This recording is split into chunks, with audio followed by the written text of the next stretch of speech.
Hello, everybody. Welcome to After the Credits number 85. I'm joined by Slice of Life Miami, Florida resident Taz. How's it going? How's it going? How's it going? Most days I'm a monster, but today I'm a sea monster. Oh. Bubbles under the water. Is that you, SpongeBob? No. one of my favorite Dexter lines from early on. Fair. Taz, how are you? I'm doing well, man. I'm doing well. Yeah, it's been busy. It's there's been a lot going on. Big update. I beat the case against YouTube's copyright system. They released the claim, so my video for the episode from a couple weeks ago now is out, but that does also mean I'm a couple weeks behind. So, my Dexter videos will get out in a somewhat timely manner. But merge them, do 5 and 6 together or something. Potentially. But here's my perspective, right? Is a lot of people will probably watch it after the season's over anyway. So it doesn't matter if episode 5 is out a couple weeks late and episode 6 is out a couple weeks late. Eventually, they'll all be out. They'll be out in order, and that's all that matters. So, very fair. Yeah. No. How about you? It's been a good week. I'm trying to think what happened this week. It's kind of a boring week, I guess. Nothing insane in the trades really came out. It was a very calm week. Boring sometimes good though. Is like that just means nothing crazy has happened. Mm-hmm. I mean, we got a bunch more Spider-Man stuff. I think that was kind of like last week into this week. Like Spider-Man's just like filming and oral farming at the same time. All of those set photos look great, and it's basically like, oh, there's actually Spider-Man out here, and in the way that the crowds are reacting and things, I think it's hilarious. And it's going in a good direction. I think that could be really good. That could be really good. I'm excited. I'm really excited. I'm kind of thinking it might be one of my most anticipated, Really? I guess live action superhero projects of the next couple of years. I guess that's kind of on the docket. If we're looking at Avengers, Supergirl, Clayface, this. I think that's currently actively in development. I think this is my most anticipated. Yeah, I was going to say, you always post a tweet. It's like, okay, you can only watch one movie. Which one is it going to be? Is it Spider-Man out of that bunch? Next year out of Supergirl, Clayface, Avengers, Spider-Man. It's Spider-Man for me right now. Oh, interesting. Avengers is hard because it's that's going to be so much fun, but I'm also very worried about the production of that movie, and it's either going to be great or it's going to be all over the place, and just a nostalgia fuel. It could be the worst amalgam of everything that the multiverse saga has been up until this point, of just remember this, reference, cameo, boom, boom, and all of that. The movie. I could see it being very similar to Endgame for me, where it's a movie that I love very much, but it's a messy movie, in my opinion. Yes. It's kind of an all-over-the-place kind of movie. But it's a fun movie. We enjoy talking about it, but doesn't always mean it's the greatest movie ever made. And then you have stuff like Beyond the Spider-Verse, which is obviously above it. And, X-Men 97 Is that 26 or 27? Of what? Beyond the Spider-Verse. 2026? Yeah. 20. Okay, I was going to say 27, and it just came out today that... This is way off topic here, but Shrek got moved to June of 2027. Now Shrek 5 and Spider-Verse come out the same month. And now people are wow. Oh no, it's going to bury Spider-Man or whatever. Two big properties, two big animated properties. Yeah. But I will say, and I won't go into this now because I'm going to do it as a topic for Pipeline this week. That is now one less movie that's in December of 2026. Which that was the big month where everyone's been watching, because stuff is going to move. Because that was Avengers Doomsday, Jumanji 3, Dune Part 3, Ice Age 5, Ice Age 6, Shrek 5, Narnia, the new werewolf movie.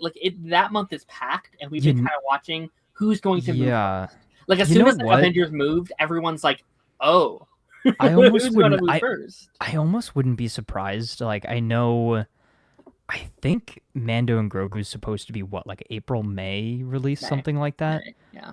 I wouldn't be surprised if they saved it for holiday season, like November, December, I think that's why especially they if moved something Avengers. happens. Yeah. Yeah, like it's well, yeah, I guess you're right because Avengers is now towards the end of the year too. Hmm.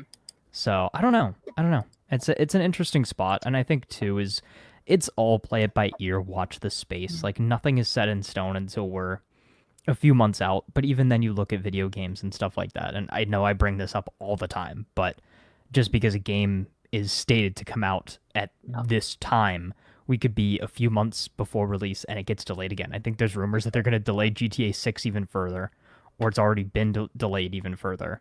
And it's just like it, you know, let things cook, let things marinate. Hmm. And I think that studios really do set release dates way too early on, a lot of times.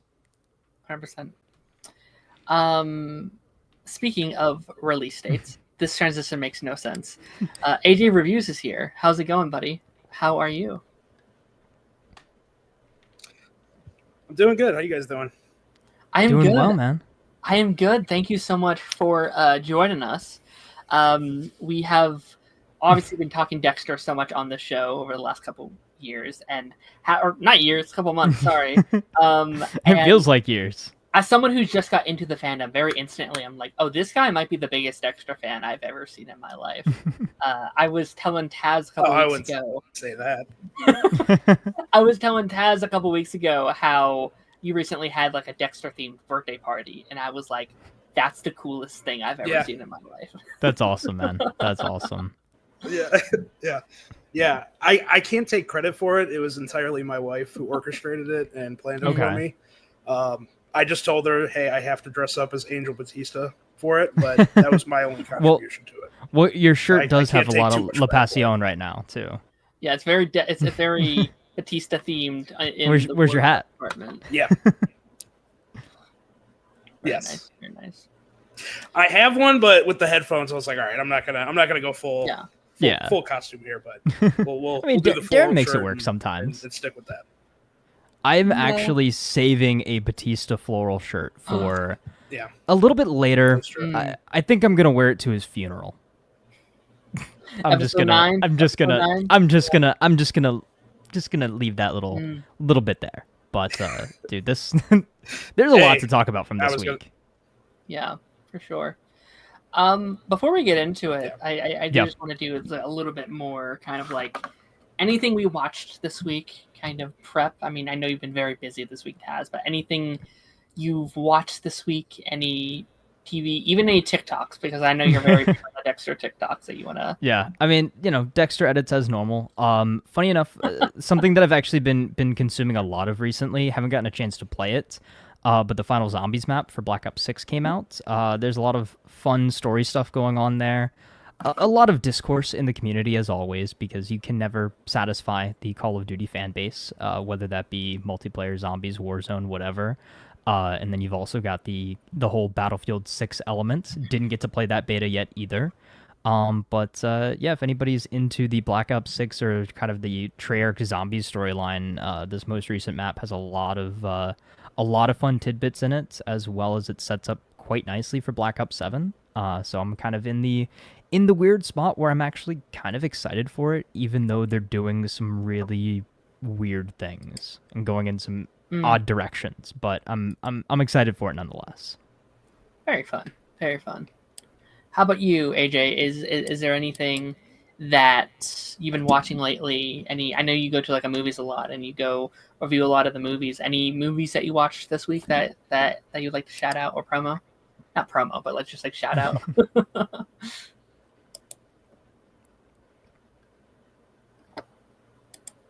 I think there's a bit of a delay, perhaps. Yeah, yeah. Can you hear us? No. Sorry, I was gonna say, were you talking to me? I was lagging a little bit. Yeah. That's all right, buddy. Yeah. Is there any movies that you watched lately or TV that you watched lately that you like to shout out?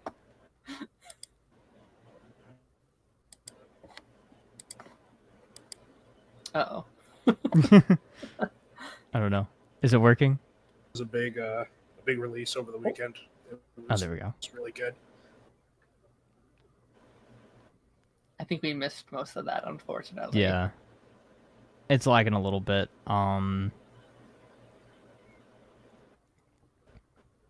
It happens. Let me just like kick you really quickly and see if I think maybe a disconnect reconnect might be in order. A reconnect might be any better. Yeah. I don't know if it's. Can you hear me? Yes. Yeah, we can hear you. Can you hear us? That's the question. I can now. Yes. Okay. Okay. Cool. Awesome. Perfect. We heard the tail end of that. Something about it was very good this week, or it was a very big week. Something about a release. Yeah. Yeah. Yeah.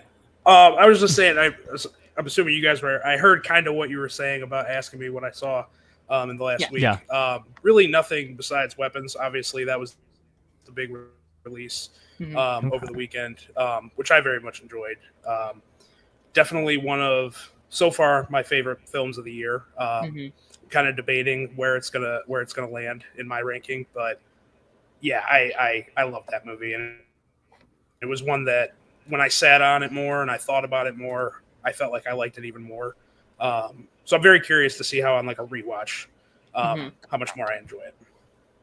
That's fair. No, I think that's a movie that kind of like every once in a while, or like a couple times a year, there's always that big movie that kind of comes out of left field where it's like, oh, now this is one of the best of the year. And I think so far this year, that's been Sinners, obviously. Like that kind of came out and took the world by storm. I still need to watch it. And then I think Weapons. I've really heard nothing until like a couple of days ago. And then once it came out, everyone's like, oh, this is one of the greatest of the year. Like this is one of the best movies ever. Kind of, not ever, but like that kind of vibe.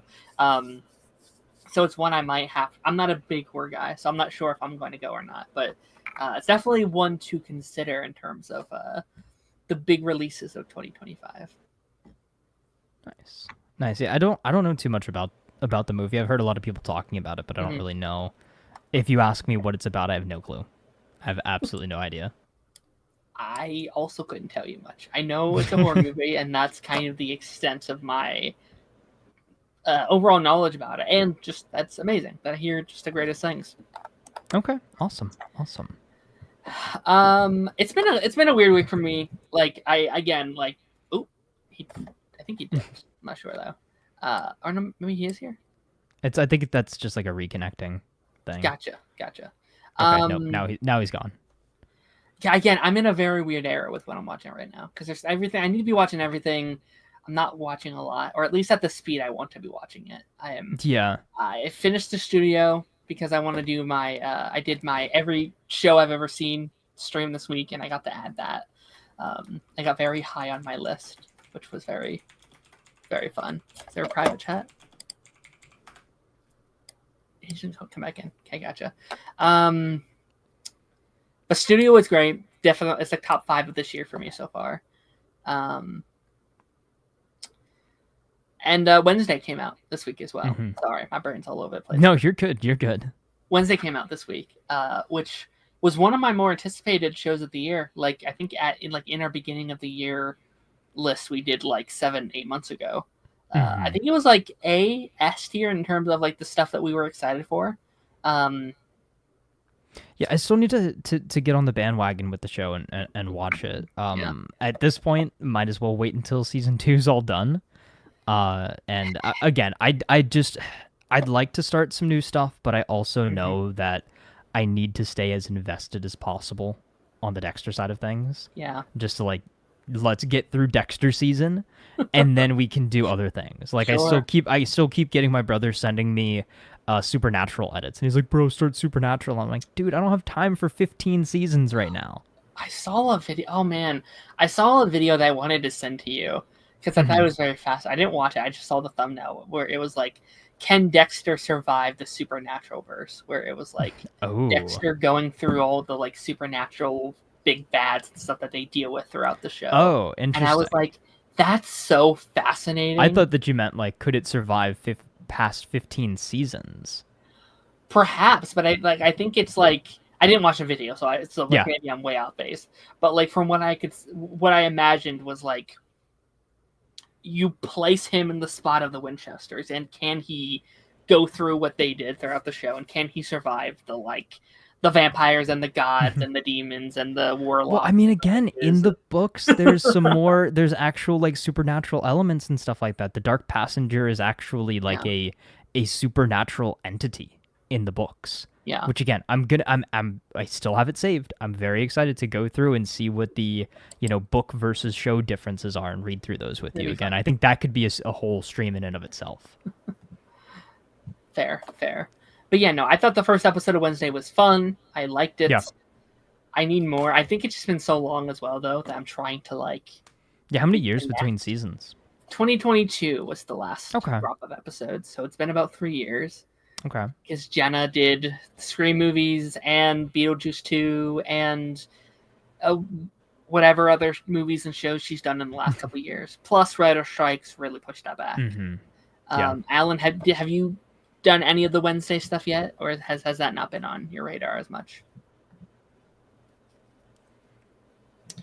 No, that was never like, even the Addams Family in general. I was never a huge fan of.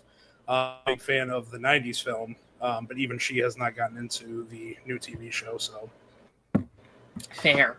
Not really too familiar with how that's been going. That's fair. Yeah, I haven't seen. I've only seen those really weird, like animated ones they did a couple years ago from, I think it was like Sony Animation, and that's not. I feel like that's not a very good representation of what the Addams Family are ultimately. So. Someday I'd like to go through and do the show or do at least the movies. I hear the movies are pretty solid, but I have not. I've not done that myself. I've just kind of stuck to the Wednesday show itself, and it's interesting seeing the show through the lens of just that show and how it represents those characters. Like, oh, there's a talking hand. Okay, that must be part of the family, or whatever. Yeah. I'm gonna go through some comments here really quickly, and then we're gonna go for it. You to some Dexter. Yes, Maddie's in the house. Hello, Maddie. How's it going? Maddie said, Taz 1, YouTube 0. Trust me, YouTube has a lot more than 0 in their column. It has a couple. I feel like they've copyrighted quite a few things over the years. And back when I was demonetized quite a few things over the years because of copyrighted content. Yeah. But we're making a comeback. Maddie said that's a lot of whiskey you're pouring there, Darren. That's what it did feel like. I felt like I was one of those like CSI cops after a long day, pouring a huge glass of whiskey in my glass. I think it will be good, but Twitter won't like it no matter. That is true. But does Twitter like any Marvel movie, any comic, any movie after like a week? Probably not. No, because I mean, here, look. What is Twitter talking about right now? How Fantastic Four is not making money at the box office. Yeah. As well as, it's such a bad look for DC. Superman's coming out on digital after like 45 days. It's like, that's how movies are nowadays. Like even big movies, like Sinners is out on Max. It was out for what, 90 days? Something like that before it came out on HBO Max. Or, again, I need to actually say HBO Max now because it's back to HBO Max. Speaking once we got used to talking about Max, I felt like saying HBO Max was like a forbidden term. But also, I sent you the message about it, and we were both like, "Oh shoot, that's coming up quick." Peacemaker season 2. 10 days. Yeah. 10 days. So. Which I want to rewatch that as well. Like that's something on my radar. I want to catch up with the Alien movies because Alien Earth comes out next week. Again, Gen V comes out in a couple, almost a month. Almost going on a month here. I would like to do a rewatch of at least that first season. Yeah, dude, I'm not going to be caught up for like anything for a while. Yeah, that's fair. But I'm going to try my best. Harrison in the chat said, "Hey, hope you guys are well." Hello, Harrison. Keyblade in the chat said, "Hi, Darren, Taz, and AJ. Hope you're doing well, Jeffrey. Hope you're doing well." All I've heard about Weapons is the script got leaked several months back. Ooh, did it? I did not hear about that. It's crazy. Heard what you guys were saying about COD. I honestly think they fell off, Taz. Do you have any I mean, about that? Here's the thing, right? Let me level with you. Activision has and always will be about making money. And what are they doing? What they can to get the most amount of revenue from the player base. So that means focusing less on actual good content and focusing solely on things that they can monetize. And they are sweeping under the rug issues as well as not putting focus in areas like they should be, like paying the voice actors properly and treating them well and giving them proper like AI protections, which is why the zombie storyline kind of fell off and felt weird this year, and not focusing on, again, making real legitimately good content. They're just focusing on the next crossover event and how many, TMNT skins they can sell. Not that I don't like TMNT, but like I don't need that in my COD game. I need some good gameplay and some good stories. And it sounds like Battlefield is going to be that rebuttal this year. Okay, fair enough. My adventures with Green Lanterns, I'm very very worried about. I feel that some of the stuff. I wouldn't be.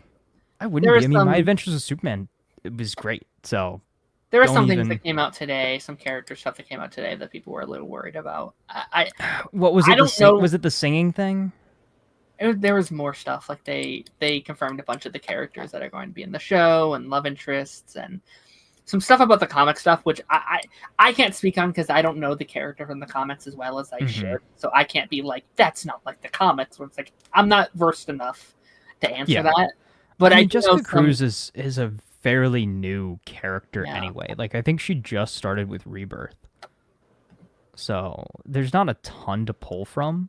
But again, I wouldn't be worried if it's the same team that's behind My Adventures with Superman. I think the Green Lantern animated series will be fine. Yeah. Alan, are we excited for that show at all on your side of things?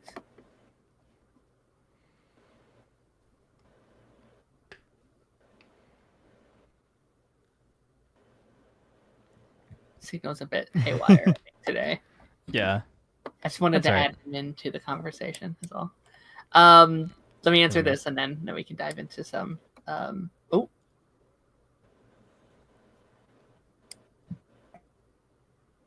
I am having some. I'm gonna try to hop in on my phone and see if that difference. Okay. Yeah. See if that helps.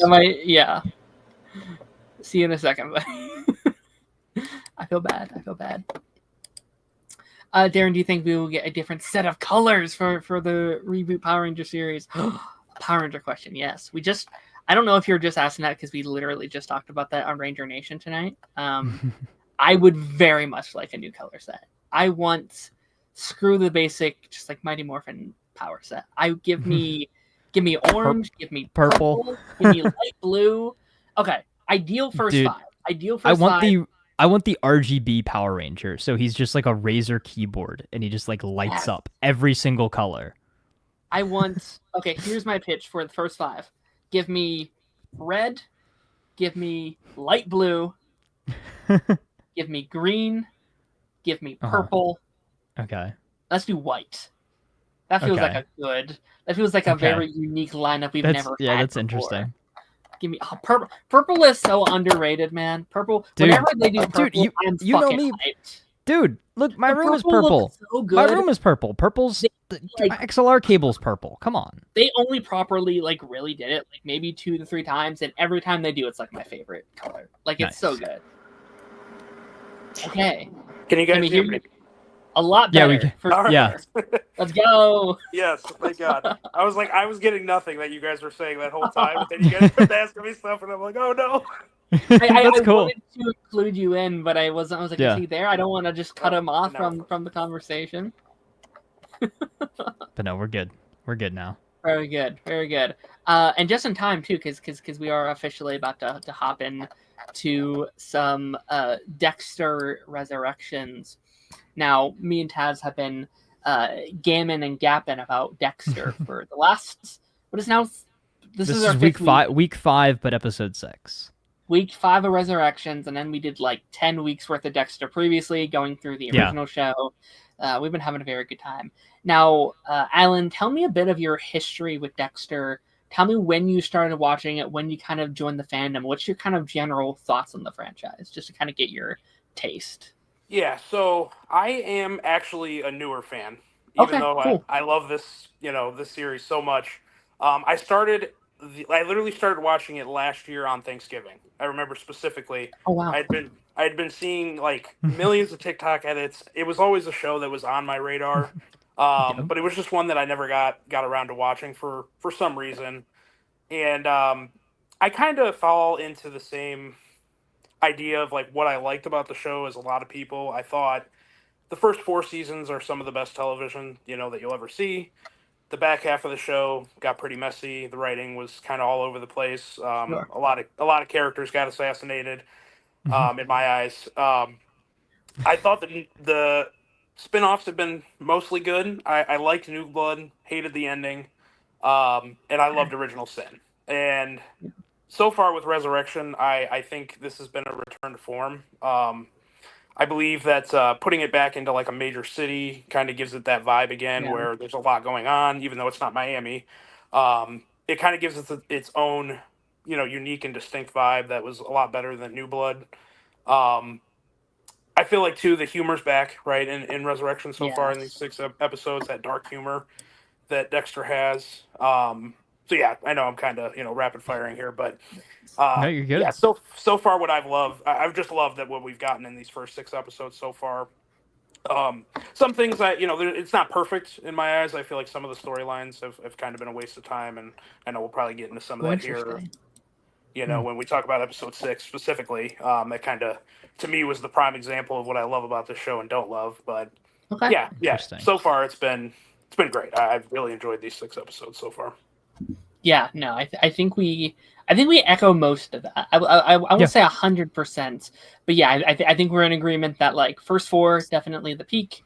We've still, I think both of us enjoyed the later half. Yeah, I enjoyed the back half of the series, I think, more than most people. Sure. The Doomsday Killer season is still my least favorite, but there were elements of those back half seasons that I really enjoyed. Like I think Season 7 is probably the strongest of those back half seasons. I think certain characters are really good. Like Darren, you and I both liked Lumen quite a bit. I think Hannah ended up being a very strong character. And I think the ideas that they presented with Dr. Vogel and all of that kind of tying things together in Season 8, it was a cool direction, but it definitely, that finale fell off, and it felt like they had to quickly wrap something up that they didn't plan on wrapping up, or had to deal with things in a way very last minute. Yeah, agreed. And then I think we both like New Blood, but I think we were both kind of like, definitely something missing, and I do think we've loved Resurrection. I'd say I think we've said this is kind of within the top 5 of the show since kind of coming back. Like it feels like it's, to me at least, right in that top 5. I'm not sure where it lands in that top 5, but it kind of feels like it's around that like 2, it just depends. It just depends on how it ends. It just depends on how it ends. Like there's a couple. There's a few different ways. Few different directions that they could take this season, and we know we're going to get more. That's the other thing, right? Is we know this doesn't have to end a story, that they don't have to wrap things up in one 10-episode season like they did with New Blood, right? Is New Blood was a very kind of tight, finite mini-series revival story, but this is the beginning of something new. So they can plant seeds, they can have things carry on. They don't have to be confined to these first 10 episodes, and we can really allow these characters to continue to grow and blossom and go into different directions as we continue on in this universe for years to come, and more spin-offs and more, more of everything, more Dexterverse. I think that's why I really liked this episode as like a really good transitional point here. This was, I think most of the season could have felt like streaming TV. It hasn't, but like it feels like stuff you could have found in normal kind of streaming shows. This episode to me felt almost, it's not filler, It's not a filler episode, but it reminded me of a filler episode, which is maybe why I liked it so much, because most streaming shows don't have time for like a funeral episode. Yeah. Where characters are just kind of like hanging about, chilling out, building out your story.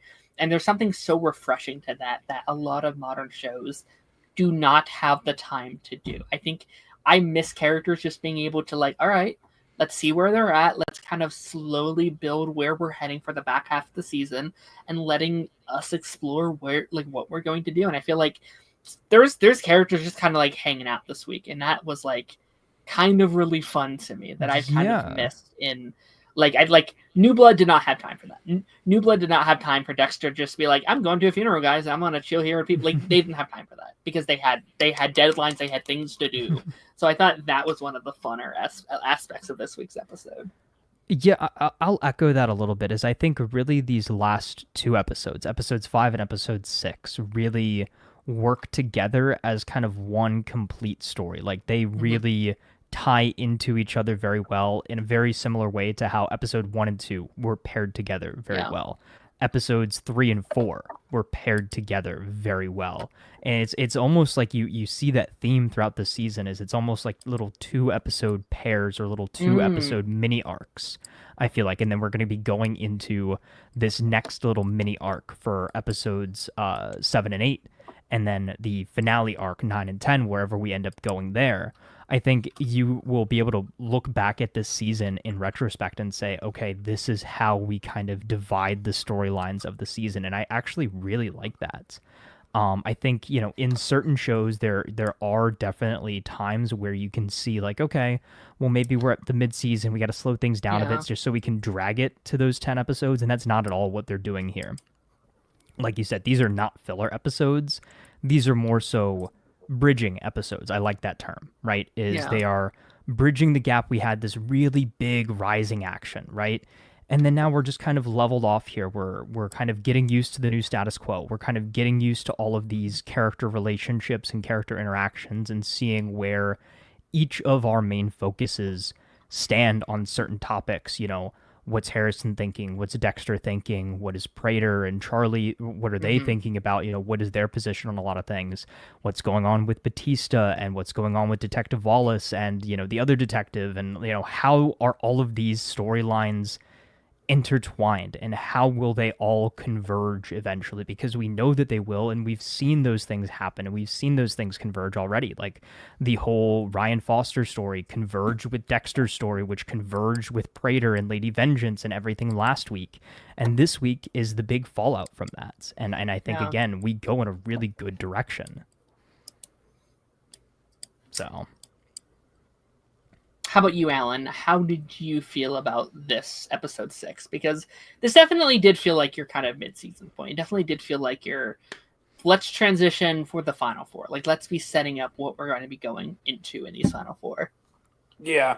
Like I said, I enjoyed the episode overall. I think some of the storylines in this season so far I have been more interested in than others. Okay. I think the Blessing storyline is kind of one of the ones where I'm starting to get a little bit like, what are we doing here? Not that I don't like him. You're in enemy territory, buddy. Oh yeah, dude. We're gonna save it, but I got some ideas. I have theories, I think, of where it's going, but I'm just kind of wondering, like, if there is not a little bit more to the storyline once we get to the end, it's going to feel a little bit like filler to me. And I feel, and I know it's not an exact one-for-one comparison, but it kind of reminds me a little bit of the Brother Sam storyline from Season 6. A little bit. Yeah, like, that's the vibe I get from it, and that ended up ultimately not meaning all that much. Now, again, like you said, Season 6 is definitely one of the worst seasons of the show, so we're not... But it did still have a couple of good... It did have a couple good elements. It had one of my favorite episodes with the Dexter and Brian road trip episode. Yeah. It had one of my favorite twists, I think, with the fact that Doomsday had his own Dark Passenger. Yeah. And then the ending. I think the ending where... Again, I will say this line is... It's cheesy, but I love it. I'm a father, a son, a serial killer... kills him, and then Deb's like, bro, what the heck? Yeah. Still one of my favorite endings to a season. Like, you got to get through the rough patch to get to the good stuff. Yeah. It's interesting because, like, I definitely see where you're coming, where it's like, maybe there needs to be a little bit more meat on its bones. Yeah. But I'd say this was my favorite Blessing episode because I think it adds a little bit more. It adds so much depth, nuance to him. Because, like, so far he's the, like, nice roommate character, and, you know, like, he was kind of pretty one note. Like, I loved his, like, one noteness because I adored him as a character. Yeah. But it's like, okay, there's not much there, and I love the bit where it's like, can you imagine killing someone, Dexter? And it's like, I could never. I mean, you know? what is the first thing he said to him? Could you imagine looking into the eyes of a serial killer? No. As he looks into one. Yeah. And it's very good. But, like, I also like how they, on a level. And I haven't had much time to think about this episode, because I literally finished the episode like minutes before you hopped in the chat. Oh, really? Okay. I just finished the episode. But like, I love the bit at the end when they're like, when he's confiding himself in Dexter and Dexter's relating to him in a way that he will never know, you know, that he will never imagine. And I do think it's very funny because, like, one of the main theories this season was like, Blessing's like the killer, like, you know, he is the like New York Ripper. He's probably not, right? He's probably most likely not, but he is technically still a killer. Which Put a pin in that. Put a pin in that. I saw some theories, dude. Okay. We're gonna get to it. We gotta chronologically go through this, but I've got some theories. I have plans that I cannot share with you right now. Like that is the position that I'm in. But we're gonna get to it. What you have, I don't know what you have together, Taz. Yeah. I know. Yeah. So. A list of things you like to talk about. Yeah, no, dude, I've always got a list. I'm taking. I feel like I'm gonna actually. Okay, one small little side note. I'm gonna be so happy to sit down and watch the season all the way through without taking notes. Like, I feel like I'm looking at my notepad more than the episode half the time, and I only see it when I'm going through and editing my video. But side tangent out of the way. Okay. Really, really quickly, just to interrupt you, I do want to read through these comments first. Yeah, go for it. And then we can do it at the end. We can go back through once you're kind of done. Maddie says, it feels like they're taking inspiration from the modern climate of serial killer shows. Serial shows. I assume they mean serial killer shows, to understand where they went wrong before. And they mention, serial killer shows, and they mention, like you. I will say, when he went into the bookstore, I was like, Mooney's. I was like, Joe Goldberg? Is that you? And it's like, no. Although it felt like it. I've seen people say that, and I'm like, as much as I would like to see that crossover, like, Joe Goldberg gets folded in seconds. Oh no, he's a one episode. He's a one episode. Oh, he's like a half an episode villain. Yeah. He's the side quest villain of one episode. Not even. He's like, oh, you've gotten in my way. I might as well take you out now. Yeah, for sure. It's also heavy rumor that season 3 is getting greenlit alongside season 2. That did come out this week. I did see that as well. Do you think there's a chance? Just put it out there. I'm not sure how true this would be, but maybe that's the plan. Like, maybe it's like a 3-season plan. They're like, okay, we have this story for 3 seasons. I've heard there's even a 5-season plan at least. Yeah, I believe that's what I saw. Talked about 3 seasons. Yeah, Scott Reynolds did. Yeah, I think at least 3, but I think possible 5-season plan. Again, I'm seeing a bunch of mixed information on things, but that's. I feel like I remember seeing that. I do personally want a roadmap.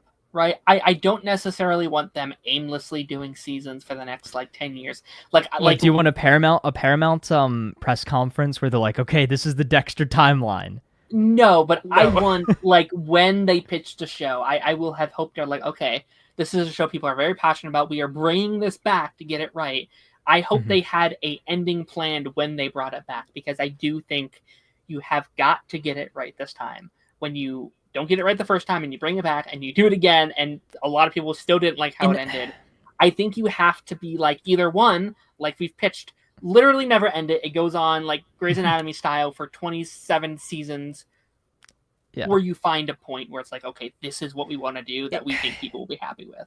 It's interesting. I feel like there's not a definitive end point or an end plan. I think their whole idea was fans were not happy with how the original series ended. Fans were not happy with how New Blood ended. They seem to kind of like the direction that Original Sin was going. They want more Dexter. It's very popular online. Michael C. Hall wants to come back. We can get some original cast members back with like Batista and everything like that. Quinn, Masuka, rumors that Brian's coming back at some point this season as well. Harry, obviously, and the opportunity for tons of other original cast to pop up in other spots. And they're like, all right, let's just see where this goes. The cast wants to do it. The fans want us to do it. So let's do a season. Let's see how it goes. Let's put everything we can into it. Let's leave it open-ended. Let's have some ideas, but don't put yourself into a box. And I think sometimes that is tough too, right? Like with New Blood, right? They put themselves in that box of, okay, we want one season to wrap up an entire 8-season show. Yeah. And one bad season of that show that left a sour taste in fans' mouths. You have to be flexible, as I think the balance. I'd say, I want them to have an idea in mind. That doesn't mean they have to stick with it, right? If they're approaching that 5th season, they're like, listen, we have a lot of great ideas still.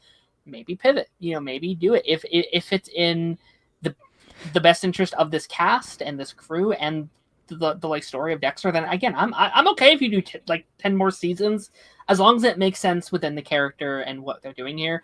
I'm also personally, I would be satisfied if they were like, okay, Dexter's done. Original Sin is kind of what we're focusing on. I'd watch 10 more seasons of that. I think that would give me my Dexter fix, along with the Trinity Killer show that we heard that we're getting. That I think would also kind of give me that fix. If you want to do 3 seasons and that's the end of this version of Michael C. Hall, then I could be like, okay, I'm still getting that Dexter-verse stuff in there as well. So we'll see.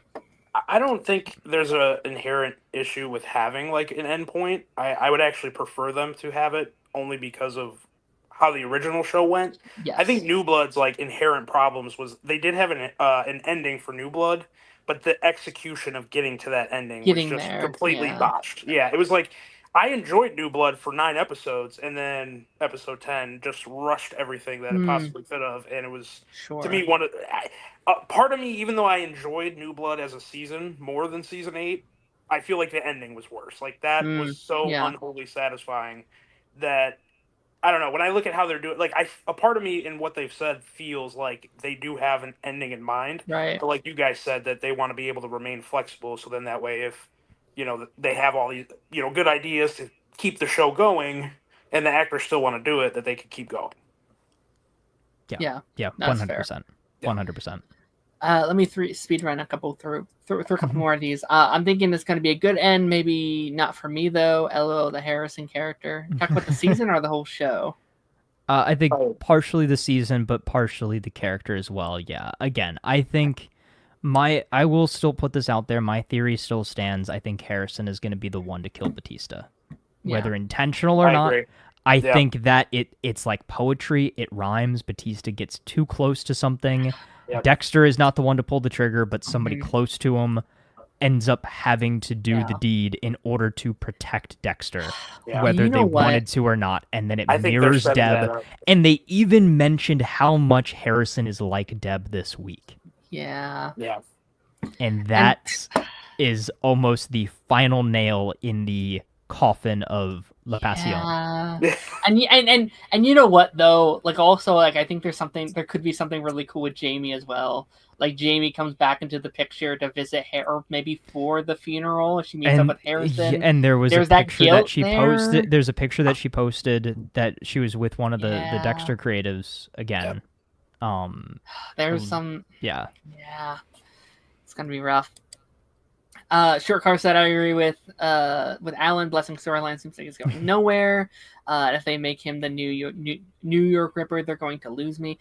Yeah, to me, again, we talked about this last week, I think that's too on the nose for me personally. The first person in New York he happens to meet happens to be one of the biggest serial killers in the city is a little too coincidental to me. It's a little too heavy-handed. I don't know. Yeah. I get you. Lost Alan again. And Harrison pointing out how quick Dexter and meet new people compared to Harrison definitely makes me feel like Blessing could be more than he's letting on. You know what? You know what? I'll say this. That only works to me if he met him on purpose. Like if Blessing was purposely in the car to pick him up because he knew who Dexter was, and this was his plan the whole time to get close to him. You know what I mean? Like I think that's the only way that works for me. Yeah. You know what I mean? I mean, like it wasn't a coincidence. Like this was his plan the whole time, kind of thing. Yeah, or at least he finds out that way. Are you hearing some feedback? A little bit. Yeah. Not anymore. It was just that one time. Okay. Cool. All right. Yes, you can dive into here. Yeah, I was gonna say, do we want to wait for Alan to get back? Yes, that's fine. Okay. What are some of these other comments? I'm trying to thank you for all the amazing comments, guys. I already read that one. Would have been cool to see Joe's name in Pride's. Oh, that would have been a really fun. I've seen some edits with that. It's pretty fun. It can be like the Eat the Rich Killer. Yeah, have it be like, I don't know, it's like Mo Slowberg or something. Like it's not him, but it's like a or like a book or something. Yeah. No, that would be cool. Oh, a little feedback, I think. Yeah, I'm hearing it again. Still. Try to see. Yeah, Alan, is that? I think. Yeah. Oh. Yeah, I think it was his mic. Yeah, but that's okay. A saying that's always stuck with me is you got to know the destination before you hop into the car and start driving. You can take all the different types and routes along the way, but the destination stays. I agree for the most part. Like I think there's something to gain from a joyride, but if you don't eventually stop and smell the roses, then what's the point of? How are you gonna know? How are you gonna know what wind is favorable if you don't know what port you're sailing to? Yeah. At very least, I think the first 3 seasons will have some understanding, thread, or story that will be resolved by the end of the 3rd season. I can see that. It's like, I'm actually kind of okay with that, where it's like, okay, we are planning a potential end after 3 seasons, and then we reevaluate with our cast and our crew if we want to do like 3 more or something like that. Yeah. Do these arcs over 3 seasons. Actually, I would actually be very fine with that if like every 3 seasons is a different city. So like we do 3 New York seasons, and then it's like, okay, now we're going to Australia, I don't know, somewhere different, right? And then they do 2 seasons would actually be okay with me. Like 2 Dexter abroad. Yeah, I think it'd be fun to like take him somewhere very like obscure, somewhere like way out there or something. That would be interesting. Antarctica, I don't know. Kind of like Rita's death with a semi-ending wrap of. Yes. I mean, the first 4 and the second 4 are very distinct. Very distinct. So I think if you do that, then that would be great. I think that would be really, really interesting to do. Agreed. So. What do you guys think of Arthur Mitchell as the Ripper theory? You mean Jonah, probably his son? Yes. In season 6, explained he attacked Dexter with. I don't love that as much. I think it's as much as Blessing being the Ripper's a little bit out of left field. I think that would be a real deep cut, and like how many people would really care, if that makes sense, and like what would his motive be to like why did he end up in New York and that sort of thing. Like it seems very contrived. Like I think we've could make it work. You could, but like I almost think that in the best way possible, or the best way possible to bring that character back would be him slowly ending up emulating his father. In a similar way to how Harrison is trying to emulate Dexter, Jonah ends up emulating his father and becoming like the next Trinity killer. I think there's some cool things to do with that character if you want to go that route. Like, I think there's some really nice parallels you could have between maybe make him more of a Harrison villain, right? Because in many ways, there's some parallels between like the Trinity killer being kind of both their fathers in a way. Like we both birthed the serial killer within them, and I think there's a dynamic that could be had there. Or even even then, you can argue like Dexter brought the killer out of both of them in a very similar way. You can argue, like, there's some poetry to be had there with that character, if done well, if done with grace. But then you also, like we said a couple weeks back, it's like you have to write that, like, you kind of have to explain to like the new audience who this guy is. Yeah. So it'd be interesting. Yeah. Alan said, "Sorry guys, I'm having issues on all my devices, all of my devices at this point. It's okay, buddy. If you want to hop back in, you're more than welcome. If you just want to call it today, that's all up to you. Just don't feel guilty or anything like that. Yeah. Let us know. Let us know. Yeah. I do think with that being said, that we are going to hop into your main notes here. Yeah.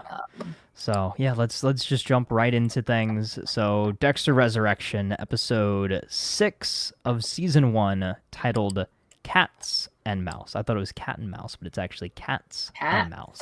Yes. Cats, multiple cats, and that definitely plays a role here. But kind of like we were discussing earlier, this is a good follow-on from last week's episode.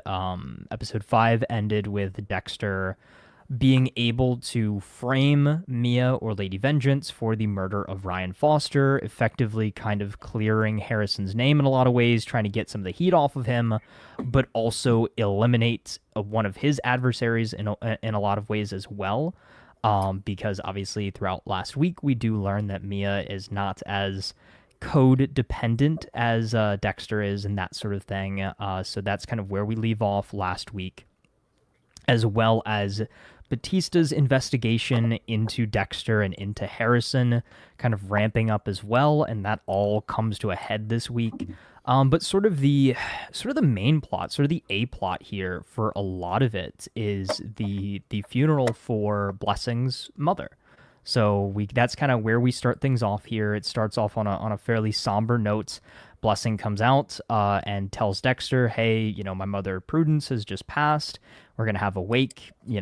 Let's pay our respects and that sort of thing." So we've got Dexter calling up Harrison, kind of rain checking on him, but then Harrison ends up coming over and bringing him a suit and everything, and that's where we get one of my favorite scenes of the episode. Was again the father watching son sort of thing, and we got the callback with Dexter teaching Harrison how to tie the tie, and Harry looking very proud of both of them. And we get some references to the original series. We've got Harrison talking about how he doesn't want Dexter to go to this alone. He thinks funerals suck by yourself, because he experienced that with Hannah. And we've got that big confirmation. And I know that I've grasped onto this theory, like, oh, Hannah's still alive, still alive. Yeah, I think that pretty much confirms it. That Dexter also had a funeral and he's not dead. So yeah, but like the way that Harrison talked about it, I think it's pretty much set in stone. No more Hannah, which is unfortunate, but it's a nice way to again tie the original show into Resurrection here very nicely. So we kind of go into go ahead. I do hope that we can at least somehow get that actress back in some regard. Like, even if we kill off the character, it really does suck though, because I do think both those characters kind of need closure over one another, because I do think they haven't talked since the ending of season 8, and I really want to see the emotion out of both people, like him telling her exactly what he was thinking, why he did what he did, and letting Hannah get all of that emotion out, because I bet she was pissed. I bet she is irate that she just gave him his kid and made him raise him, and like there was a lot of emotion there that I wish we could see on screen. But I do think in a lot of ways too, I feel like she understood more than anybody else would have as well. Just understood wanting to get away, to just separate yourself from everything after all that had happened. I think, there's some understanding with that too. And I think, again, slowly through this episode, I really like how that relationship between Dexter and Harrison continues to blossom and continue to grow. And you continue to kind of see the dichotomy between the two of them. While, yes, they do have some very similar tendencies. Harrison's got his darker tendencies. Dexter has his darker tendencies. But the way in which they interact with people is very different as well. Yeah. Seeing how they both interacted with Blessing's family. Like Dexter comes back and has sort of all of his awkwardness. Like he, says his, dumb, awkward Dexter things. Like when they're saying the nice things about Prudence and everything. And he's like, all right, Dexter, pick a cat. And he's like, oh, I'm going to miss her food. Okay. And like everybody starts laughing. He's like, I don't know what to say. Like I can't fake being sad. And then he sees Blessing's right, and then he sees Blessing's daughter crying, and he's like, "Oh, yeah, right, sure, I gotta cry too." Yeah, and all of those things. Again, he fakes human interactions and human emotions very well. Yeah. Whereas on the other side, Harrison's awkward, but for a different reason. Like he feels out of place. He doesn't feel like he belongs, and he's like, "How did you make friends with these people so quickly? Like you've been in New York for 2 weeks. I've been here for 10 weeks. Like how does that even happen?" But it's because Dexter has kind of perfected how to present himself, and Harrison hasn't truly figured out who he is just yet. Yeah. And I think that's a really big aspect of that. So kind of what did you think about this sort of this opening here? I loved like every kind of aspect of that. Like I think my favorite shot of this show, and I think maybe one of my new favorite Dexter shots, is when you kind of have the close up of Harrison putting on the tie, and you slide over, and it's Dexter, and you slide over again, and it's Harry, and it's the three of them with the suit and tie on, having that family moment. I got a little like teary eyed. I was like, oh my gosh, this is such a heartfelt moment. This is such a great moment between the three of those characters, and like I personally loved the funeral aspect of this episode. I feel like we've done funerals in the past, but a few times, yeah. I guess never in this approach to it. I think this is almost I don't know. This is going outside of the show and just like real life commentary of it all. But I think this is like the perfect way to have a funeral. I've always said this. I think the traditional funerals kind of, not to insult anyone that has done this kind of funeral, but like kind of the best way to do it, where it's like we're not all sad and crying about how they died, but we're celebrating how they lived. I love that stuff. I think that's the best way to do it. They're all celebrating, they're all drinking, they're all talking about them. And I love the aspect of like, okay, they love these cats. They had too many cat stuff, so everyone has to take a cat home to remember them. And I was like, that's such a good idea, because that's not only like a good tribute to the person, that's also a good way to clear out their house and get rid of the stuff where we don't have to do it. Or like, that's such a good idea. I'm gonna write that like in my will to have that done for me, because that's brilliant. Like everyone has to take a Funko Pop home with them when I die or something. So now someone's gonna kill me to get all my Funkos, so I probably should have said that. But no, I loved the funeral stuff this week. How about you, Alan? Like I said, I enjoyed the scene, and I enjoyed that portion of it.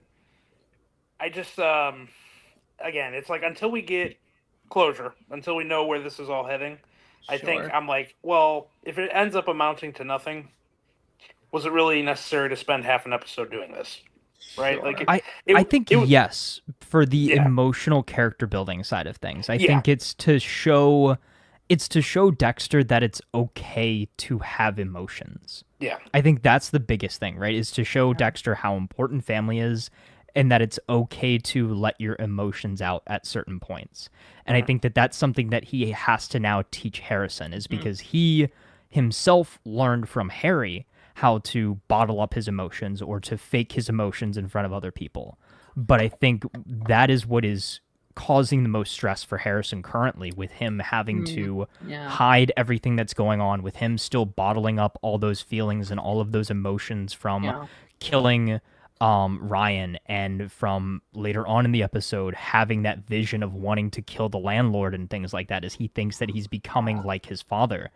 And what Dexter needs to tell him, and what he kind of gets to, I'm jumping ahead quite a bit here, but by comparing him to Deb, and by, doing all of that, kind of telling him that it's okay to feel emotions, it's okay to get angry sometimes, it's okay to, again, show your emotions, and that's what makes you you, that's what makes you human. And that is something that Dexter has always said about himself, is I'm not human. I don't have emotions. Yeah. But as the show has progressed, you've seen how Dexter's emotions have evolved. And I think now seeing Harrison with those emotions, those same emotions that Dexter is trying to bottle up, it gives him a completely different perspective on them. Yeah, and I do think also, I think you needed an episode. We've been doing this last episode kind of set it up and we set it in motion, but I also think you needed an episode to let Harrison and Dexter rebond as father and son again. And that was one of my favorite aspects of just them being like, oh, we're not fighting, they are good again. And I'm glad it wasn't instant. Like, they could have instantly been like, oh yeah, we're good again. But like you needed last episode to let those feelings out, and this has been the week of like, oh, I have my father again. And like I love the line from Harrison where it's like, it was hard to lose you twice. And that's an aspect I never really thought. It's said, like, I'm glad you're back. Yeah. Like, the aspect of like he thought he was dead for like I guess I never really took into consideration the trauma of that. It's like he thought he was dead for what? 10 weeks. Like 18. What was like 18 or so year, or like what 15 years? Okay, you're saying. Oh yeah. I think they said it was 12. 12 years. Yeah, 12 years. Yeah, 12 years without a father. From the end of yeah. And then he thought he was dead for another. He thought he killed him for 10 weeks. Yeah. Yeah, and like that, that trauma is like, I finally get my dad back and I murder him. Like that is trauma that I didn't even take into consideration. Yeah, and he's like, oh shoot, I killed my father because he has this dark side. Yet me killing him shows I have just as much of this dark side as he does. How can I ever live with myself? How can I ever live with this? And again, I think last week, the biggest thing too is when Dexter took the watch and was like, let me carry that burden for you. He feels like that is now his responsibility as a father to be there for Harrison in the ways that Harry was never there for Dexter. And that makes me subscribe to the Angel theory even more that you've had, where he kills Angel because he can't let someone take away his father again, right? Like he can't lose Dexter again. You know what I mean? It's like, oh god, like it's good poetry, but I don't like reading it. If that makes sense, it's like no, it's good. I just don't like to hear it. Yeah. But on to the another aspect of the episode, right? And that is everything with Prater and with Charlie. And Prater sends Charlie to go investigate Red's apartment after Mia's imprisonment, so to speak. And she realizes, hey, this guy hasn't been here in forever. Yeah. What's going on? And then I love how Dexter gets a couple phone calls. Okay. He gets a call from Prater, and he's like, hey, Red, I'm outside your apartment. Which was so reminiscent of Trinity calling Dexter, I'm right outside your house, Kyle. Yeah. Like, I think that was immediately what I thought of in that moment. I thought that was hilarious. But he's like, yep, nope, not home. Skipped, somebody got captured. Somebody's, out of commission, MIA. Like, what do you think I'm going to do? Of course I'm going to, leave my job, scramble my identity, that sort of thing. Yeah. And then Prater's like, I expect nothing less. That was such a good, I think that's one of his best, last minute lies, because it 100% makes sense. If someone found me, broke into my house, sent me a group of serial killers. It's like, dude, do you think I'm that stupid to go back home? Yeah. I've been made. Like, no, I'm, and that's literally perfect for that kind of character. He is all about being as off grid as possible with his very loud, gaudy green Best Buy pre-built gaming PC, but I'm still I guess I'm probably gonna get brought up later, but I'm feeling more confident about my theory from last week. Okay, not to the degree, because I think what I pitched was a little bit too tinfoil hat, but I still think Prater knows that he's the Bay Harbor Butcher. That I'm still subscribing to that because I think somebody knows.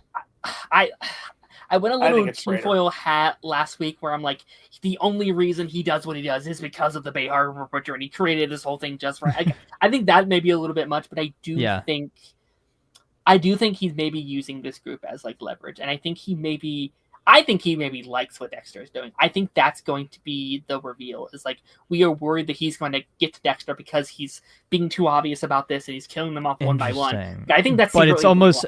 It's entertainment for him. Okay, so So let's branch off of that theory, right? Okay. So say Prater makes these gatherings, and yes, it's to gather the like-minded individuals, gather all these serial killers. He's got this weird serial killer fetish, basically, is what it is, right? Is he likes he likes their trophies. He likes observing what they're doing, seeing the method, seeing the process, because he could never bring himself to be a killer personally, but he's a fan of their work. And I think that maybe at first seeing his trophies drop like flies maybe is a bad thing.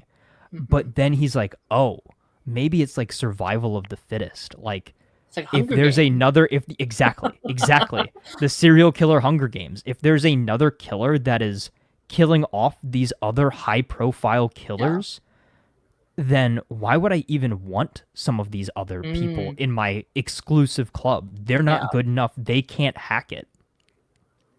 That's not necessarily the exact direction that we're heading in next week. Again, we'll get to it when we get to it. But I do think that would be an interesting aspect to add in there. Like, you're right, is that to some extent, whether he knows Dexter's the Bay Harbor Butcher, or he just thinks, or he just knows Red is taking out his competition is the best way to put it. Yeah, because like that's another aspect. Like, you would also think he would know what Red looks like. You know what I mean? Like, I feel like he would. Well, no, but that's the whole reason why Red was the perfect disguise, because they kind of looked similar, and he wore the hoodie the entire time. He was the name of the game was anonymity with that character, right? But I feel like that could be a twist almost of like, you don't think I know what every single one of these suspects looks like? I've known since day one, Dexter. You know what I mean? Like, I feel like he had, like, even though that was his thing, I think he has the resources where he could at least have known exactly who he was and what he looks like, and probably had cameras set up like in his house. You know, like, I feel like I would not put it past him to just be like, you're not Red, but I'm gonna hold off. I'm gonna see. Yeah. It's like, let's wait and see how this plays out. Or maybe like that's when he finds like that's when he becomes a fan. I was like, who is this guy? Dexter Morgan. He was a part of this blah blah blah case in this case, and he's connected to all these Bay Harbor Butchers. Yeah, you're right. He's the Bay Harbor Butcher. You know what I mean? Like, I could see that also being the thing. Yeah, that would be very interesting. That would be very interesting. There definitely is a lot more to Prater than we know on the surface. Yeah, but I'm so excited how it unravels. These last few episodes are going to be great for that. But other aspects here, right? We've got a little bit of Harrison thinking about going back to school until he sees the price, and then he's like, never mind. We'll find a different path. We have him do a little bit of, I mentioned this earlier, we have him do some babysitting for Elsa again. Yeah. We learned that she's living under maybe not the best situations for her and her son. And that definitely upsets Harrison a little bit. He sees how it's affecting the kid as well. The landlord comes by, Harrison sticks up for them, and he has that vision of stabbing the guy in the face with a fork. Yeah. And I thought that was such a great callback, not only to New Blood, where he had visions like that previously in that series, but also a callback to the original show with Dexter, how he would have those visions of like the freakouts. Like, the biggest one that comes to mind is the Miguel scene, right, where he like destroys the lab and he yells Miguel, and then Miguel opens up the door. 9 holes tomorrow? You bet. Yeah. Like, so that's been happening on the show forever. So it's again another cool little connection between father and son. But again, obviously we get to that point at the end where Dexter talks to Harrison about, again, that is the part of him that makes him human, right? Is that he sees the darkness, but he's not letting it consume him. Yeah. And that, I think, is, again, going to be the biggest thing that Harrison has to work on and work towards going into the back half of the season, the end of the season, and into future seasons. Yeah. But then you've got the whole Batista aspect of things. And so this clip of Batista talking to Detective Wallace and the other detective, that was something that they posted right before the episode came out. And I commented, so let's do a little bit of live research. So I commented on the post on the actual Dexter account. Behind the scenes. Right. And this is what my comment said. I said, Batista is literally signing his own death certificate at this point. Yeah. That got 953 likes.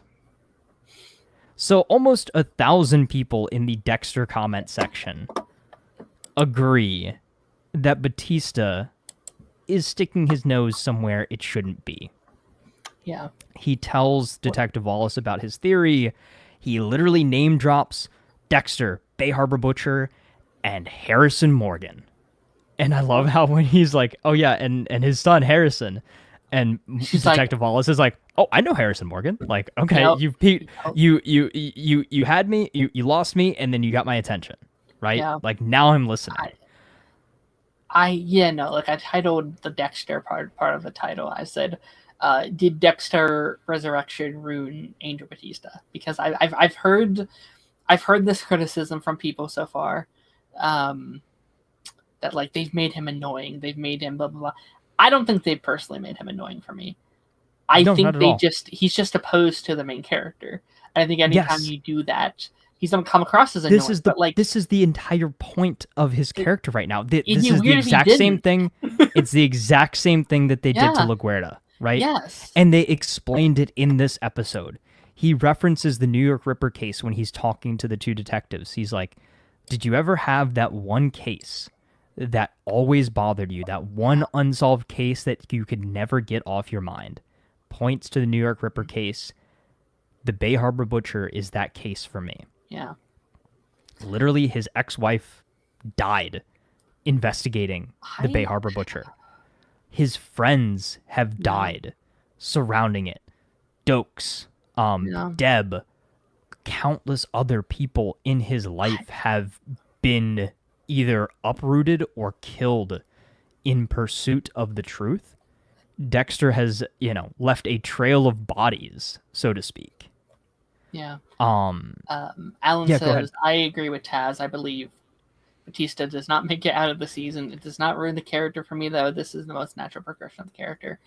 You know what? I'm going to stay by my guns. I think you guys are right. I think he will die. But I'm sticking by it because it will feel so justifiable if he can make it out of here alive and I am somehow on this side of history. Because I think it's the most, it makes sense, but obviously it's also the most obvious route they could take this season. I think it'd be so fascinating if they switch gears. But here's the thing. I think the theme of the season has been being obvious, right? So let's think back to all of the points that we've hit correctly this season, right? Yeah, we've hit a lot. It is Dexter framing, Dexter framing Mia for the murder of Ryan to help Harrison. We got right the fact that Neil Patrick Harris would be the first one to die. We got it right that Dexter would take Red's identity and use that to infiltrate Prater's organization.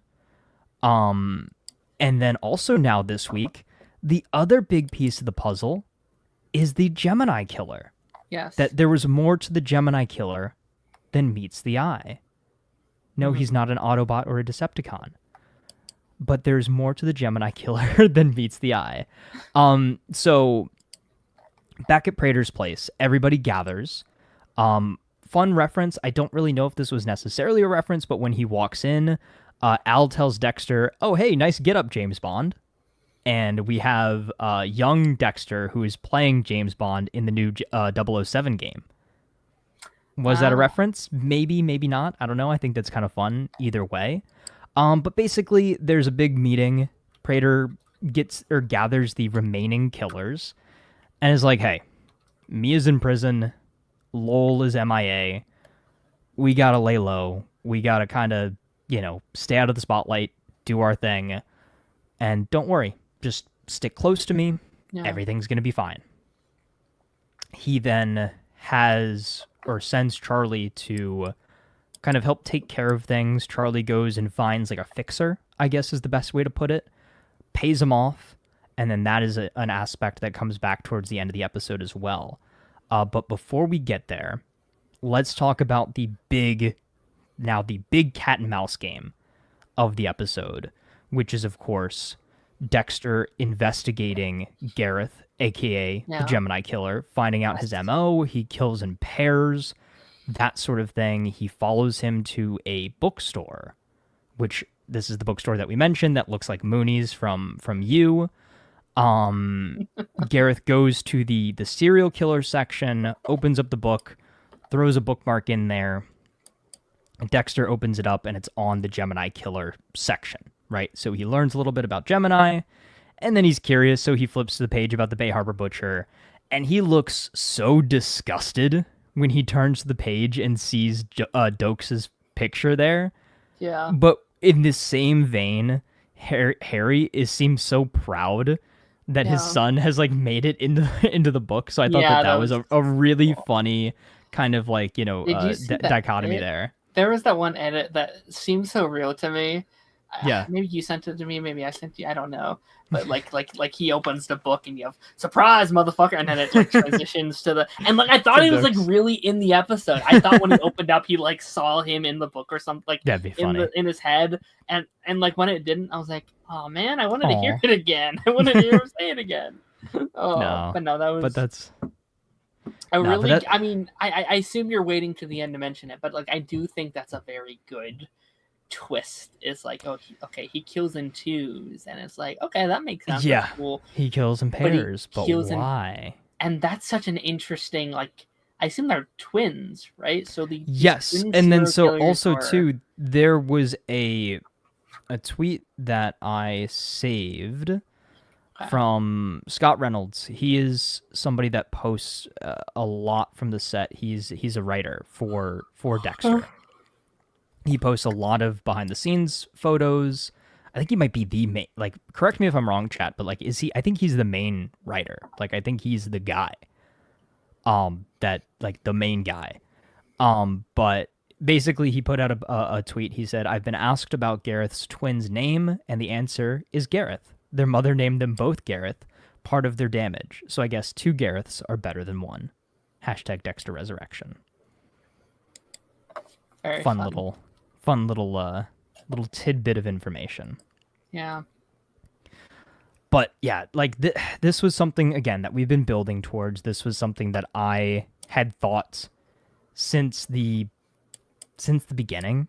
Okay. Again, I was like, okay, not the twin thing, but that Gemini was going to be a big part of the season. Mm-hmm. I thought that either he was going to become self-aware, get the heck out of Dodge, and come back for a future season, or he was going to be a big adversary for Dexter. And it seems like what has been said about this is that he is going to challenge Dexter in a way that nobody has ever challenged him before.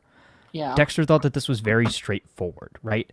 He's like, you know what? Whatever. Top of FBI's most wanted list. Like, you're just another killer. I've taken care of, hundreds of people like you. Like, there's nothing different here.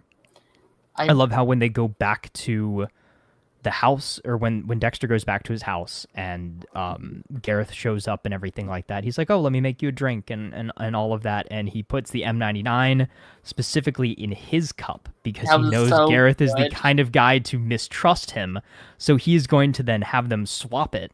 Yeah. And then he still takes the one with the M99 in it, passes out. Dexter does his little celebration dance. He's like, yes. Like, he's like, I didn't either. Right. Yeah. He was like, I didn't think this was gonna work, but I freaking knew it was gonna work.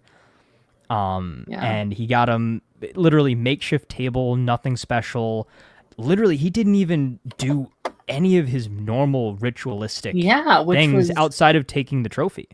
I guess because there was a party going on, he didn't want to make. Yeah, he was like, all right. He's like, all right, let's just get this done quick and dirty style. Ties him up on the floor, kills him. But as he's doing it, Gareth seems to want to tell him something, but he's like, I've heard enough from you for the night. And then that is when Dexter has to end up cleaning things up fairly quickly. He kind of throws the body into the bathroom behind the shower curtain and everything. And then that is when we get the big scene with Blessing, because earlier on, Blessing kind of blew up at his son-in-law talking about, the whole thing with the ice, right? He's, goes off on a small little thing. Obviously that happens because he's under a lot of stress. But then he tells Dexter a little bit of a backstory about how he had a very tough upbringing, how he was, I believe he said he was born in Sierra Leone, is the country that he mentioned, and he was part of a militia and all of this kind of thing. He was forced to be a soldier, and he even killed somebody in the past. And then he got a fresh start when he came to America. His mom literally saved his life. And that is the burden that he now has to face living a life without his mother, is that for a lack of a better term, that grounding rod, that lightning rod that kept him grounded and kept him a good, decent human being is now gone. And he doesn't know how to carry on with his life past that. And Dexter understands that more than Blessing will ever know, because he lost that same part of himself multiple times.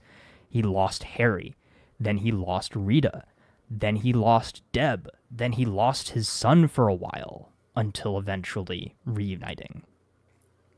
So Dexter really understands where Blessing is coming from. But I think the biggest and most important aspect of that conversation was when Blessing said that his mother told him never to bring the darkness into your own home. Right?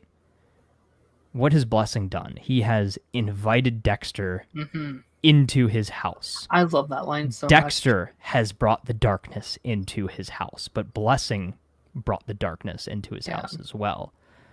And then this is where all the theories start to swell, right? Blessing admits to killing one person in the past.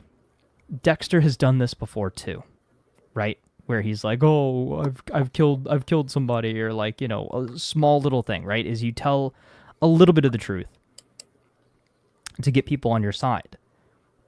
But sometimes it's deeper than that. And obviously, you know where I'm going with this. The whole Blessing is the New York Ripper theory, and there's a part in a trailer, and I need to scrub through the trailers again to actually find this for myself. I'll put it up on screen. If you guys are watching this on the version of my video, when this is posted, I'll find it. I'll put it up there. It's going to be right on the screen for you guys now. But there's a scene in one of the trailers where it looks like it's the back of Blessing's head, and he's like twirling a sword, like threatening some civilians on the street. And that is the big thing that everybody's tying to it and being like, oh, Blessing is the New York Ripper. And the big theory that I saw from the end of this week's episode is that now that Blessing has lost his mother, who was the only person keeping him level and calm, that he's going to slowly start to slip back into his old ways of the New York Ripper. And we are already starting to see that happen, where he's losing his cool, he's having outbursts, and he's doing things that we don't normally see him do. And all of these aspects tying together, like I jokingly said this at the beginning, but his first line to Dexter, or one of his first lines to Dexter was, "Imagine looking into the eyes of a serial killer." Yeah. Yes, dramatic irony that Dexter is the serial killer, but also could be ironic in the sense that Blessing is also a serial killer. Okay. And maybe, again, people identify that kind of stuff in each other. Dexter identifies that with a lot of people. And maybe Blessing saw that in Dexter originally too, but saw that maybe he did it for the right reasons, if that makes sense, right? And maybe Blessing thinks that he has some sort of righteous cause in a lot of ways. But obviously, like Harry has said to Dexter, even in this season, Dexter is the only person like him. There is nobody else but Dexter who actually has a noble cause. Outside of now, hopefully, Harrison. Okay, let's play into this a little bit. Let's play into this. If he is, and that's the reveal, I really like the idea. I feel like we've never properly done this. I like the idea that he doesn't know for a while longer, right? Like, don't really dive into it this season, right? Because this season has to be the Praetor and the like trinity of serial killers. I kind of like the idea that you reveal it to the audience first, and Dexter doesn't know. I don't think we've ever really seen that before, at least not long term. Where it's like Dexter is in the dark, and Dexter like really leans into his friendship with with Dexter and like, his connection with him, and they're hanging out more and they're connecting more, and behind the scenes we're seeing like throughout season 2, like he would be the season 2 villain. We also never seen build up like that before, right? We've never seen a big bad setup season, season blank and then into the next season. That would be something new and it's very refreshing, Arrowverse. and it's what it is exactly. Slade Wilson. That's the whole like you set him up as a friend in season 1, and then he's the big bad of season 2. Like I'm slowly liking elements of the story if you can write it in a convincing enough way. Again, you have to have it's been his thing the whole time following Dexter, because it all being like a coincidence does not work for me. I think that's very lazy writing. So it has to be I think maybe again the universe has a funny way of bringing people together that need to be in the same place. I think just as much as Dexter tries to learn from other killers, the other killers learn a lot from Dexter as well. What has Dexter learned from Blessing? He's learned how to be vulnerable, how to balance life with your family, and how to actually devote the time and effort necessary to having a healthy family relationship. But then once Dexter finds out who Blessing truly is, then he can see, oh, maybe it's once again that idea that Dexter always gets in his head, like it's possible to do both. Yeah. Right? It is possible to have the happy ending and to have both aspects of it, the killer and the family man. Yeah. Alan says, I think it would present a moral dilemma to Dexter as well. Someone who would fit the code but clearly has turned his life around and show Dexter a way forward in life with more balance. Yeah. Once again, the Brother Sam connection, right? Yeah. Because Dexter was, it's like the reverse of Brother Sam, right? At the beginning, Hannah, Dexter was, and Hannah as well. But Dexter was convinced Brother Sam was still up to his old ways. Like, people don't change. But then he was proven wrong because Brother Sam really did turn his life around. But now he's maybe seeing it from the other side of things, where he's only seeing the turned around version of somebody's life, but then learns about what this person has done in the past and what they're capable of. And is that enough? Does that mean that he fits the code in that aspect? Because I think part of the code is, are they likely to kill again? Yes.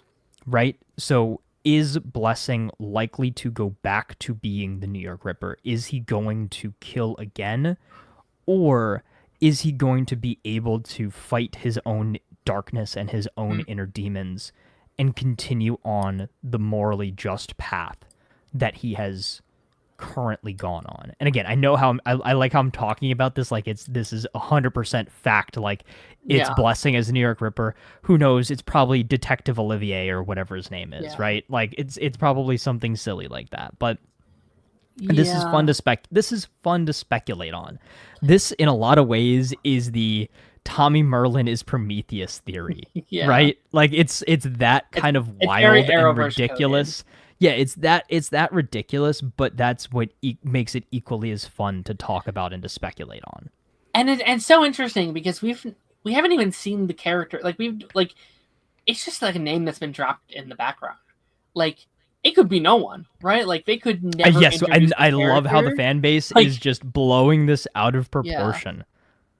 But again, it's very Arrowverse. Like they dropped villain names. Very like Savitar, they dropped Savitar. They dropped a DeVoe. Accelerated Man. Yeah, like they name dropped a lot of these things that didn't always come into fruition. But I think they keep hitting you over the head with it, like New York Ripper, and it's part of multiple storylines too. Yeah. Maddie says what I think could happen, which they sometimes do. The big story is wrapped by the penultimate episode. However, the underlying story is put full force in the finale, like in New Blood. Perhaps. Yes. Maybe. Yeah. I like that. I like that idea. I really do. Again, also similar to Agatha, where penultimate episode was the finale, and the finale was the epilogue to the season. Yeah. I think that works in a lot of aspects. Do you have any other elements on the Blessing side of things? Because we've got two two other big points to talk about, and that's really the end of the episode and where we're heading with now this new status quo of Dexter thought he killed somebody, but there's actually a second somebody. And then obviously also the failed attempt by Batista. Yeah. No, I think in terms of blessing, I think we mentioned most of it. Like, I do just want to highlight that one line that I just loved a lot, where it's like, never bring the darkness into your own home. I can already tell there's going to be, and like, the music swelled at that point too. Yeah. Like, the music got darker. You have, like, broken my brain where, like, anytime a person says a line a certain way, I'm like, that's an edit. Like, that's 100% going to be like a transition of him doing his knife flips or whatever. Yeah. So, you know, it was... Again, I'll send it to you after the stream, but I messaged you on Twitter yesterday. I was like, hey, let me know once you've seen the episode. I've got some things to send you. And, like, I will say too, like, I did start the episode, like, them doing the recap. I was like, is the wife the, like, New York Ripper? Or, I'm sorry, the mother is, like, the mother the New York Ripper, and that's why they were seen of him for a while. Oh, and here's the other aspect of that. Thank you for reminding me. So, it was very sudden that Prudence died, wasn't it? Yeah, she wasn't doing great last episode, but to just start this episode with her being dead is a little interesting, isn't it? Faked her death? No, not faked her death. What I saw, speculated on, theorized about, tossed in the ring, tinfoil hatted, so to speak, was that Blessing got into an argument with his mother and ended up accidentally killing her. And that's what happened. And then he's back to New York Ripper. Yeah. And, like, there was something, like, I think I didn't look at it super closely. Again, I'll pop up a picture on the screen when I do the edited version of this. But when she's lying in the casket, like, she's got some, like, head wrap on. And basically, like, people are like, oh, that's covering up the wounds to cover up the fact that Blessing actually killed his mother. Yeah, they don't really go into how she dies, really. Yeah, they're just like, he's just like, yep, she died. It sucks.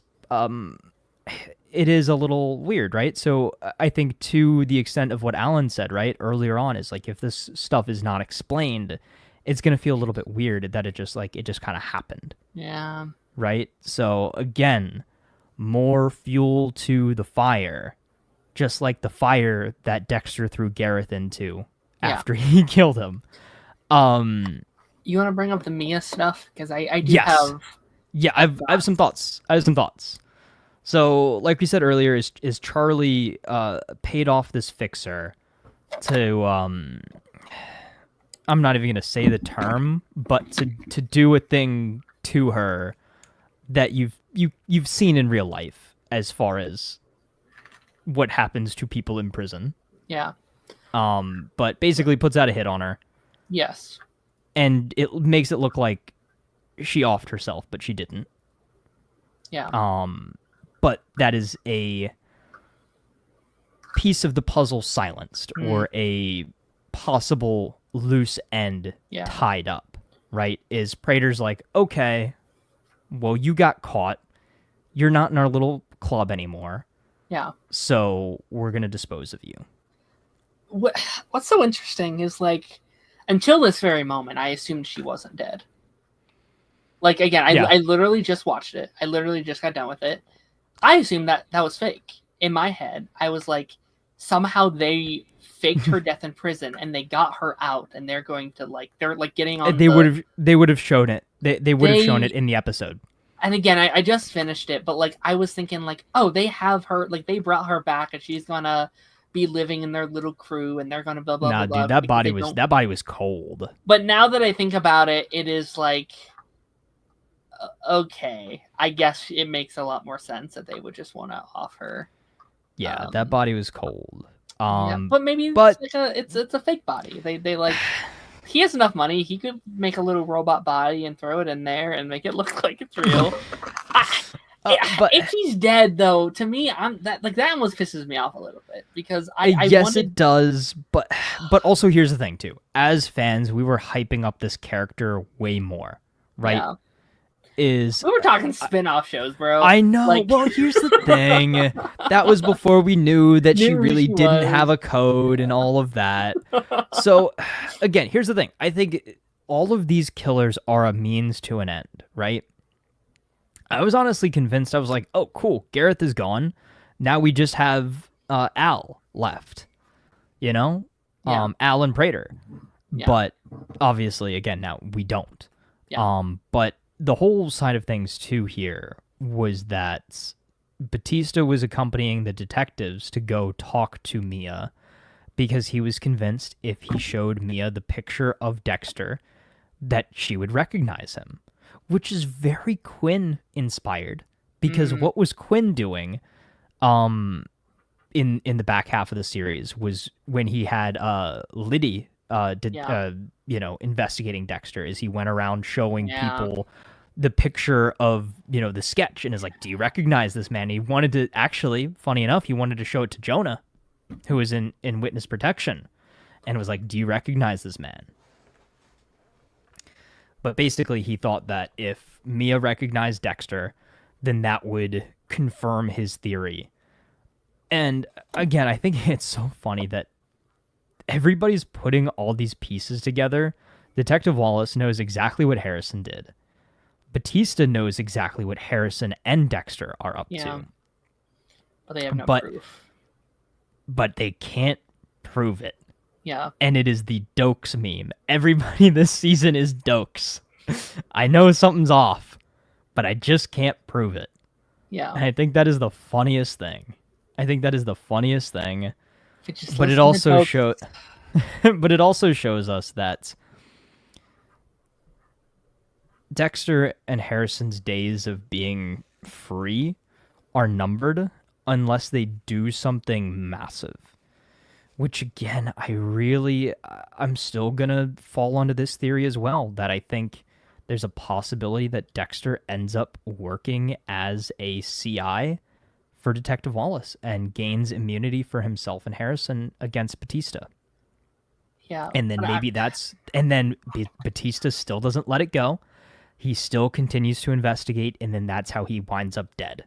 I think I think the more he kills, though, the more his leverage kind of disappears a little bit, right? Because like 3 are gone. There's right? less and less people to corroborate his story.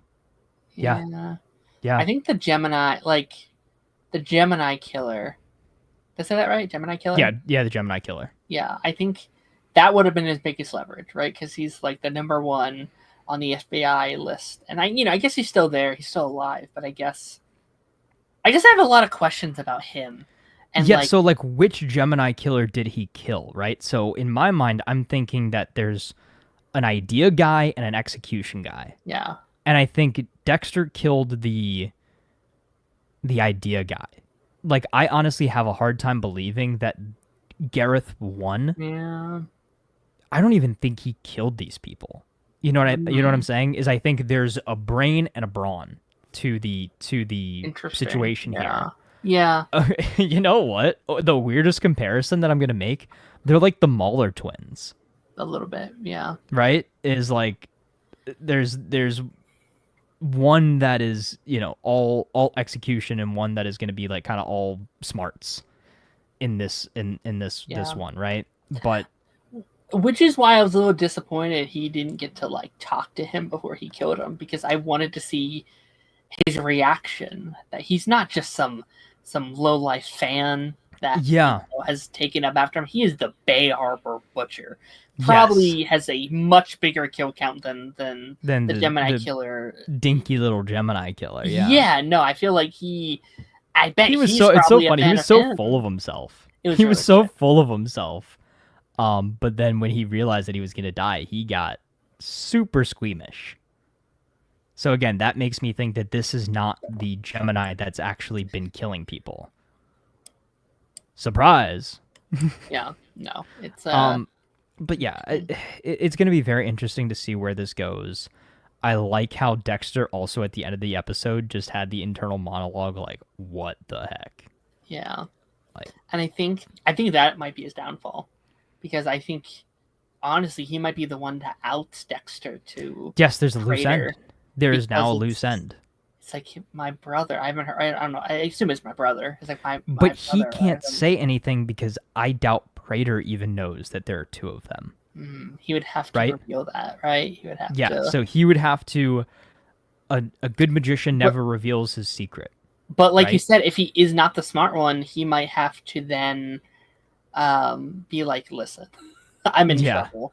Like someone's coming after me. But I think that's an interesting idea, though, right? Is like this version of Gemini, right? So he was doing like he left a clue, and what did he say when Dexter asked him about like why did you leave that in the book, or who did you leave that for? And he said for myself. Yeah, that was. And good. it really was for himself. That was so good for his brother. Yeah. But yeah, Maddie, that's the question. Sorry. We both keep clicking it at the same time you click it. Do you think they both fit the code? I would say yes and no. Again, I don't think that this is a case of Dexter killed somebody that didn't deserve to die. Obviously, this Gareth was at least an accomplice to these murders. Again, I think that he was the brains of the operation. I think he was the one who planned it, who came up with their MO and that sort of thing. But I do think his brother that we are now meeting in this next episode, when they go on this retreat to Prater's like secret mansion wherever they're going, I think that he is the one that's actually the one who's doing the executions, so to speak. And that's very interesting too, right? Is what was the killing that they talked about? It was a father and a son. And what has this whole season been about? A father and a son. Yeah. So Dexter and Harrison are technically could be the next Gemini killer target. Just like we talked about last week, how Elsa could be the next target of the ponytail guy. Rapunzel. Yeah, I do wonder if maybe he'll become the muscle villain of the season, I guess. You know what I mean? Like maybe he's going out of his way. Yeah, like the physical match. To Dexter because he killed his brother, and then maybe Prater kills him.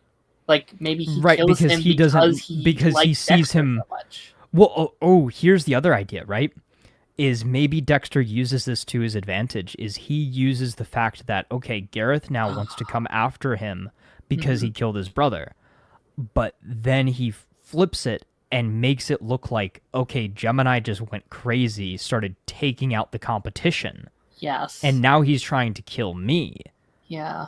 So then Prater sends Charlie after him. Charlie takes him out pretty easily. Yeah. Dexter plays the victim like he kind of always does. Bada bing, bada boom. Yeah. Red is free. Red is free to go. Because now Dexter has a secret. Like he knows his secret is like he has a secret twin. Yes. That tried to kill me. Like he came after me, so I. Yes. So they both. So they are. You're right too. They're both holding a secret back that will expose the other one. So it's mutually assured destruction too. So maybe neither of them can come after each other. If he still had the body, he would have this in the bag, right? Because he would have proof. He could be but there's no proof that there's even a twin. Yeah. There's no proof. That's like, again, that would have been so good because he could have been like, listen, he came after me. He tried to kill me. I have the evidence. I think being like open and honest about it would have given him the trust of like, thank you for telling me. He's probably the one that's killed Jessica Jones. Yes. And blank and blank, you know. He killed Jessica Jones. Jessica Jones and Doogie Howser and the guy from The Flash. You know, like I don't know, you know, like he has all. He killed Abracadabra. Yeah. Because he is Abracadabra, so that doesn't. Yes. Still, you know, he gets the point. Yeah. That'd be interesting. I'm fascinated to see. Seems like next week might be a big like moving point episode. Like seems like they're in their little retreat episode, and whatever that means is going to be fascinating. Yeah, I think we're going to learn a lot more about Prater next week. I think we're going to learn a lot more about Prater. We're going to learn a lot more about Charlie.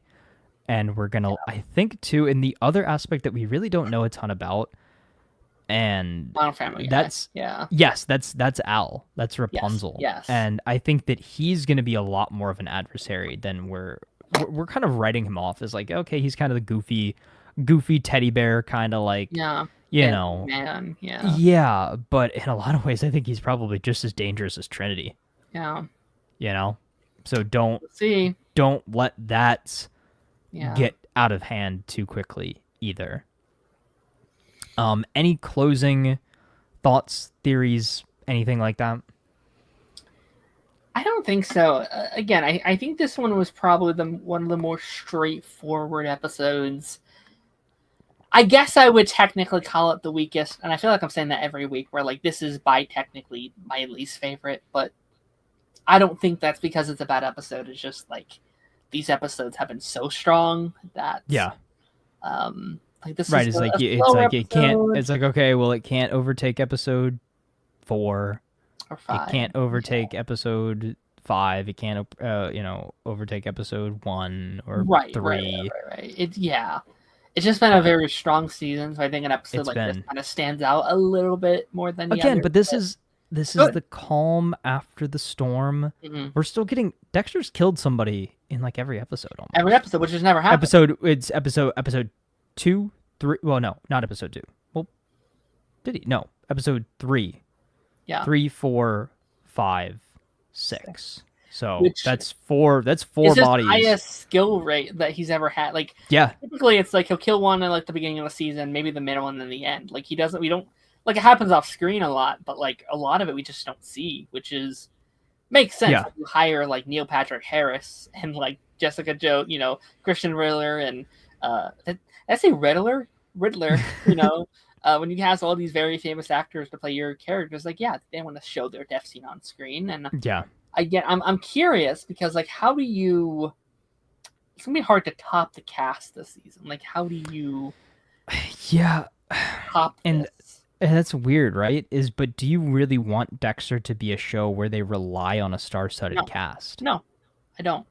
But when you cast like Peter Dinklage as, I assume, your main villain, that is tough to beat. You know what I mean? And I think since the show's come back with Peter Dinklage, with Mr. Crab, with Original Sin also had a very big actor, the guy from Grey's Anatomy, right? Like, like all three have been very star-studded cast, and I wonder if that's going to be the theme of the show, where each season, or like most of the season, has a very big cast member coming into the fray. To play your kind of main antagonist would be interesting. Yeah, it would be. But again, I think solid episode. Yeah. Again, more so a bridging episode than anything else, but we are headed in a really interesting direction for the final 4 episodes here. Yep. 7, 8, 9, 10. This season's going to finish off with a bang. Batista, your days are numbered. I really think it's going to be Harrison that ends up killing him.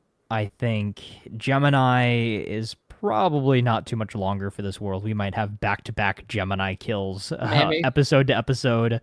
But yeah, everything's really kind of coming to a head here.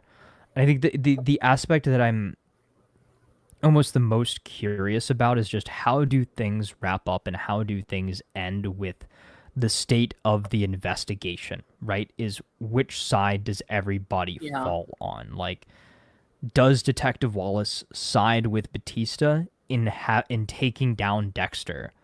Or does she understand the lesser of two evils and all of the good that Dexter is doing and the good that Harrison has done, which she's already admitted?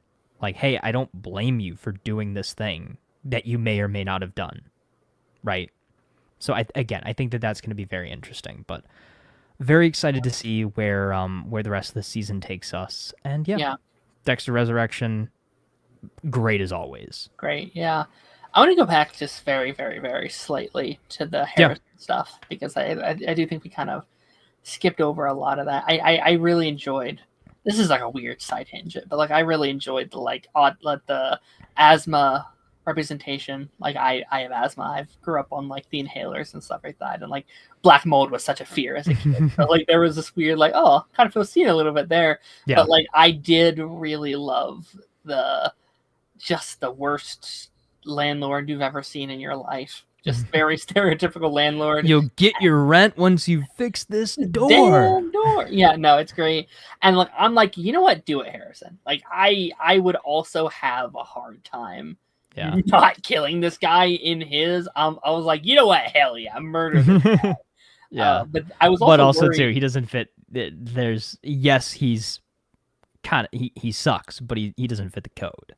Says who? I don't know. Yeah, no. I mean, inadvertently, yes, leading to Yeah. people getting sick, and I mean, there's a case to be made. There's a case to be made for sure.